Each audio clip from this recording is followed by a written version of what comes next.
وہ حضرت سہل بن عبداللہ تستری تھے نا، تو وہ کیا کرتے تھے، جتنے پیسے پاس آتے تھے، جتنا مال آتا تھا، پکڑتے تھے اور سارے کا سارا اللہ تبارک و تعالیٰ کے راستے میں وہ دے دیا کرتے تھے، سارے کا سارا مال اللہ کے راستے میں خرچ کرتے تھے۔ حضرت سہل کی والدہ اور بہن دونوں اکٹھی ہو کے نا حضرت عبداللہ ابن مبارک کے پاس چلی گئی رحمۃ اللہ تعالیٰ علیہ۔ یہ بھی اس وقت کے بہت بڑے صوفی بزرگ تھے، اور یہ دونوں کیونکہ ہم اثر تھے حضرت سہل بن عبداللہ اور حضرت جو ہے وہ عبداللہ بن مبارک۔ اور میں آپ کو بتا دوں سہل بن عبداللہ کا ایک میں آپ کو یہ بھی بتا دیتا ہوں، یہ کوئی چھوٹا انسان نہیں تھا۔ جب سہل بن عبداللہ نے اس دنیا سے پردہ فرمایا تھا نا، اس وقت آپ کے جنازے کے آگے ایک یہودی آ کے کھڑا ہو گیا تھا۔ اس نے کہا تھا جنازہ روکو، مجھے اس شخص کا چہرہ دکھاؤ، میں اس کا چہرہ دیکھنا چاہتا ہوں۔ لوگوں نے کہا یہودی ہے، یہ کیا کرتا ہے، کیوں روکتا ہے؟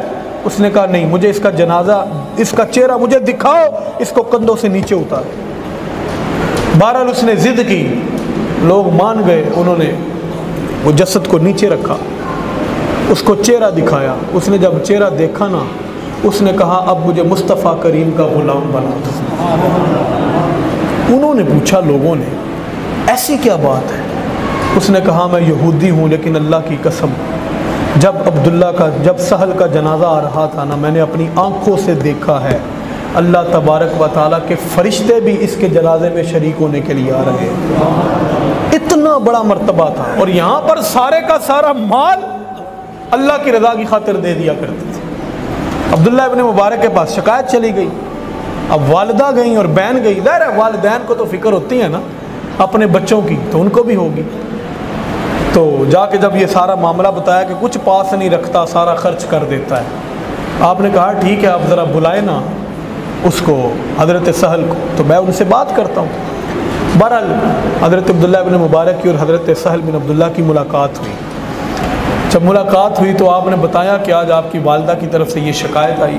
اب دونوں بہت بڑے اللہ کے ولی اور اپنے وقت کے بڑے صوفی بزرگ، دونوں ہی بہت بڑے صوفی بزرگ گزرے ہیں۔ تو آپ نے فرمایا والدہ نے شکایت لگائی ہے اور آپ تک پہنچی ہے۔ اصل میں معاملہ یہ ہے، میں آپ کو ایک مثال کے ساتھ آپ نے فرمایا سمجھا دیتا ہوں۔ آپ نے ایک شہر کا نام لیا، حضور کے شہر، شہر مدینہ کا نام لیا۔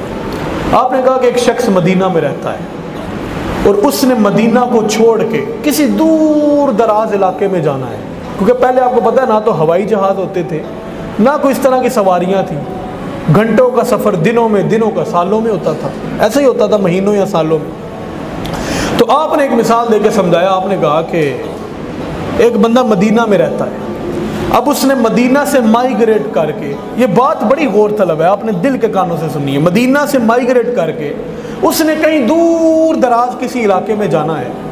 آپ مجھے بتائیں کہ وہ اپنا سارا سامان اٹھا کے لے کے جائے گا کہ تھوڑا تھوڑا کر کے لے کے جائے گا؟ تو حضرت عبداللہ ابن مبارک نے کہا ظاہری سی بات ہے، واپس تو نہیں آئے گا، تھوڑا تھوڑا سامان لینے مہینوں سالوں لگتے ہیں وہاں تک جانے کے لیے شاید اس کو، تو وہ اپنا سارا ہی لے کے جائے گا۔ تو آپ نے فرمایا بس اتنی سی بات ہے، یہ دنیا جو ہے یہ میرا اصل گھر نہیں ہے، میرا اصل گھر اور میرا اصل مقام جو مقام ہے وہ آخرت ہے۔